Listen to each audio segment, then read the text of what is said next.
Hello guys, welcome to my channel Keya vlogs. তো আজ আমি বসাচ্ছি আলামন্ডা ফুল গাছ, অনেকে একে আলোকনন্দন ফুল গাছও বলে। আমার কাছে দুটো গাছ আছে, দুটো গাছেরই ফুলের রং আলাদা। একটা হচ্ছে এইরকম হলুদ হবে, আর একটা হচ্ছে এরকম হালকা লালচে রকমের হবে। তো এবার বলা যাক যে এর মাটি কীভাবে তৈরি করা যায়। তো মাটির জন্য আমি কি উপকরণ নিয়েছি সেটা বলি।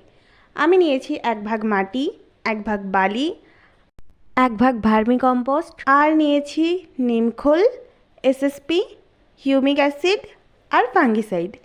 এইগুলি দিয়ে আমি মাটিটা তৈরি করেছি। দিয়ে তারপরে দেখতে পাচ্ছ এরকমভাবে বসিয়ে দিয়েছি।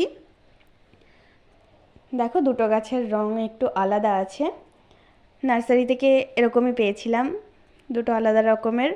তো পরের ভিডিও কিসের উপর লাগবে সেটা কমেন্টে বলতে ভুলো না। আরও জানার জন্য লাইক ও সাবস্ক্রাইব করে জুড়ে থাকো আমার এবং আমার চ্যানেল কেয়া ব্লগসের সাথে। দেখা হবে নেক্সট ভিডিওতে। Bye bye guys.